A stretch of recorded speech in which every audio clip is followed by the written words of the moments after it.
Hello everybody, welcome to day 5 of the July Painting Challenge. I know I'm still a little behind, but it's actually the 6th. It's okay, don't worry. This is my day 5 video. This is what I painted for day 5. Originally he just had his boots, and I went from boots to almost complete in one painting session, yeah. Maybe 2. No, it was 2. I had to split it because I had to work a little bit in the morning, and then I had a full day at my fiance's studio putting in dance floors again. Oh my gosh, does that take forever? I was so exhausted yesterday, as per my video. It wasn't the wine that made me slurry and droopy. It was just being tired from a long day. Anyway, so I got this guy to this point. He just needs the hair on his little Shakespeare head. It's not York for sure, it's Shakespeare. This is the Thespian for Rumbleslam, and he is such an awesome model. I'm excited to get him on the in the ring as well. I even give him an eyebrow. It looks like I painted his eyes, but no, I gave him an eyebrow and some teeth. Yeah, a couple of touch-ups, and then the hair on the skull, and he is done and ready to be varnished with those guys. Oh, Zombie Kids Evolution. If you've got kids at home, this game is amazing, and I played it a few months ago, and I had to get it. I actually ordered it in January, and it was sitting at the store not too far from here for a long time, so I just ordered a bunch of other things to get free shipping. I know, I saved $9 in shipping by spending $130 more dollars. Yeah, but we got lots of new games for our collection, so and expansions, lots of expansions. Anyway, Zombie Kids Evolution, great. It's not a violent game. It's you're running around a little board, attacking zombies, and you're just clearing them out of locations, and you're working together to clear the zombies out, lock the doors, and win. And what's great about it is it's a legacy game, and every time you play a game, win or lose, you add a sticker to the back of the book, and my kids are loving it. And then you have these little missions, these little trophies that you get, and then you unlock little envelopes. It is so awesome. Like I'll do a little video for it, but it is so good. My kids are loving it. We played 14 games in the last 3 days. And the kids played a bunch on their own without me, and I played 14 with one of the kids, with 2 of the kids, with all 3 of the kids. My fiance got in a game as well. It is just great. So, and it's cheap. It's I think it's like $20. So if you've got kids and you want to try a little legacy game with them, it's quick. You can see it's 15 minutes, ages 7 and up, and 2 to 4 players. And it is fantastic. I totally recommend it. Anyway, back to this. So the question of the day is, what keeps you motivated? And for me, this is very similar to the question about being in the zone. If the minis are awesome, then I'm going to be definitely interested and motivated to keep going. So that's one of my motivations. So models like this, models like these, TT Combat's got my attention right now.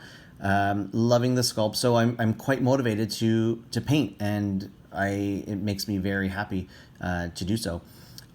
Sometimes it's the game. So in this case as well, Rumbleslam is a very popular game in my household right now, especially with my youngest son. So that keeps me motivated to keep painting because I know we're going to use the models, and I know he's loving them. And it does help when my kids are like, "That's a great paint job," and I'm like, "Oh, thanks, kids, you're amazing." That's great motivation too. Another thing is YouTube. I'll put on some videos, whether it's a painting video or July Painting Challenge videos. Could be unboxings, it could be just chats, it could be battle reports, and that really helps me just get into the painting. And back to the models. I think the fact that all these models are unique, and even though some of them do share certain colors, like the orcs and goblins and stuff have the green and whatever, they're all unique, and I'm not building an army. And I think for me, army building is a killer, and it definitely crushes my soul. And when I do my shout out in a second, it's about someone who's doing an army, and it's very inspiring to see other people do armies. And I think I will get back to army games at some point for sure, especially the small scale things that I want to do. But I have to be careful, and I said before that when I focus in small groups or individual characters like this, I can get a lot more done. So I just have to be careful next time I do armies not to overextend myself. Now, speaking of armies, My shout out today is Victor Ericsson, and he is participating in the July Painting Challenge, and he is doing an Empire Army, and this makes me happy because I once had an Empire Army. And speaking of overextending myself, we did a Tale of Gamers, a little Tale of Gamers challenge a few years ago for Warhammer Fantasy, and I did my Empire Army, and I crumbled because I just bought too much, primed too much, and I was not painting at the right speed, and I painted like the Lord on horse, and the standard bearer that came in the one kit. I painted two wizards, and then I painted some of the soldiers, but instead of doing like batches of 5 or whatever, I was like trying to do one big group of them at the same time, and it crumbled. I failed. So I did get like maybe a third or half of the army painted, but not, other than those individual models, like nothing was fully finished. I don't think any of the units were fully finished, and so yeah, that sucked. So anyway, back to Victor.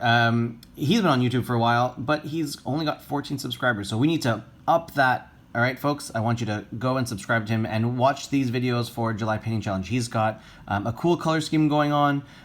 He's involved with his questions, great accent, and I love that he's doing this Empire Army. This really reminds me of the back in the day army that I had, and he did a bunch of unboxing his haul a few years ago. And so this is an old army that he's revisiting, which makes me feel really cool. Another inspiration that, someone can go back and get an old project restarted. And that's what's one of the great things about this July Painting Challenge is that you can do that, and you can motivate yourself and challenge yourself to get something old back on the table. Anyway, check out Victor's videos, and yeah, keep motivated, everybody, whatever it is for you. I've been watching a bunch of those motivation videos, and it's I agree with a lot of people, and there's multiple ways to be motivated. So find yours, keep it going, and yeah, thanks for watching. See you later. Bye.